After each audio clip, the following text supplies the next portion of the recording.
It's so good to have you with me today on Paint a Beautiful Picture.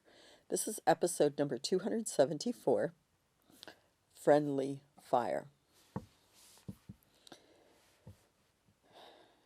I spent well over 25 years of my life being married to someone in the United States Air Force. I have a pretty good understanding of what it means when someone is brought down by their own or by friendly fire. It's fascinating. One of my very favorite people in all of history, General Stonewall Jackson, was brought down by friendly fire. He actually died as a result of that wound later with pneumonia, a complication of the bullet that he took. I don't think there's a lot in the world much sadder than being a victim of friendly fire. I think that principle needs to be really embedded in our own thinking, and we need to do our best to help our children understand that too. In the Proverbs, God says that the wounds of a talebearer go deep into the heart. People will say, oh, it's just innocent. I didn't really mean anything by what I said. But people defend themselves a lot about the foolish things that come out of their mouths. But there really isn't any defense when you spread a rumor that only has elements of truth, but it's not actually true. When you misrepresent things to someone, maybe so that you think that you look better, or just let's be truthful, maybe so the other guy looks really bad, or maybe it's just sensationalist. And yet it can really cause deep damage, both to the person themselves personally as well as within relationships. I think we need to be extremely careful about what we say, and I think we need to start looking at why we say some things. A little while back, someone in a pretty significant relationship with me told me that it was reported to them that I had said some things, which I didn't say. I wasn't necessarily distressed by what they said because it was really kind of so absurd that it didn't bother me, but it kept staying with me that they would believe it. That's what really stayed with me. This is someone who knows me, and I thought they knew me pretty well, yet they would believe this other person and what they said over what they know about me and my character. Yeah, that was really disturbing to me. Really was. Actually, I think it still is. I heard someone the other day going on and on and on about something, and they said something to one of their children, go tell your grandmother, which they did. But not exactly the way the person wanted the message delivered. Then the grandmother came back and said some words, and they kind of got into it a little while. And after the grandmother left, then the mom got on the kid. Why'd you tell your grandmother this? Why'd you this? Why'd you that? It's a really simple illustration, but it is the very kind of thing that can lead to misunderstandings and division within a family. So I'm going to tell you, Mom and Dad, you need to say something to your husband or wife, or God help us all, your former husband or your former wife.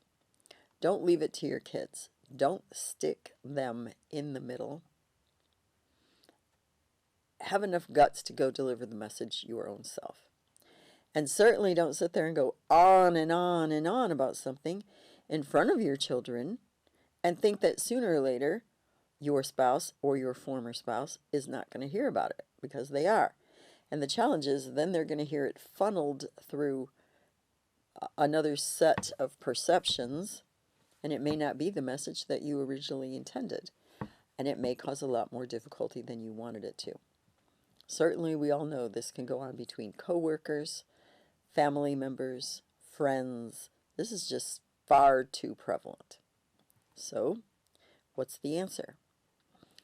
The answer is A, develop a backbone so that you have the guts to stand up in the person where the trouble is and say blank, whatever that is.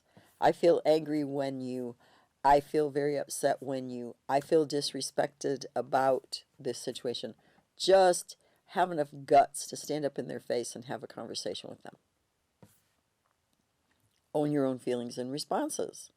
I'm angry about this. I'm upset about this. I'm frustrated by this. I'm sad about this. I'm disappointed about this. I would like a solution here. I'd like to be heard about this, so I'm speaking plainly. And definitely seek a solution. If it's bad enough to keep bugging you, then you need a solution. So seek after a solution.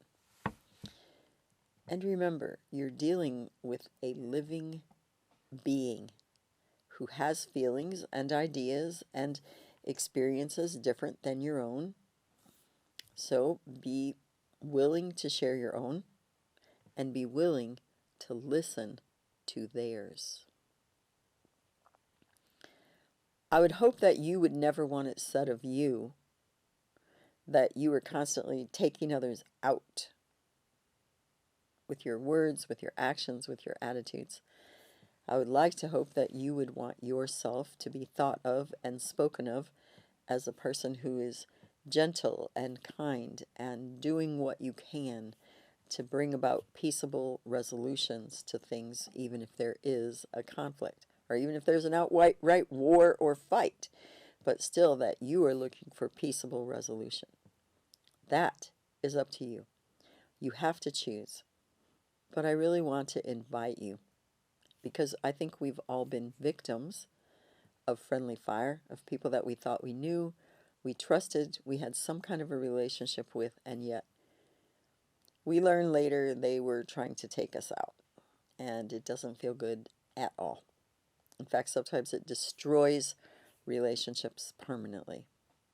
So I want to invite you to teach yourself first, and your children as well, the value of dealing with problems and issues and misunderstandings with a goal looking for resolution and in as gentle a way as possible, rather than being the victor and taking that person out and calling that friendly fire. It's not a nice way to die. I hope for some of you this really hit home, that you think about what you say, how you say it, why you say it. Perhaps you will address things differently in the future. Thanks for being with me today. You may find additional information on our paintabeautifulpicture.com website. Additionally, you may watch me on Rumble, and you may also listen to a podcast on Buzzsprout or Spreaker, all under the name Paint a Beautiful Picture. If you like this video, please give me a thumbs up. You may subscribe, and if you are interested in receiving notifications, please hit the notifications button.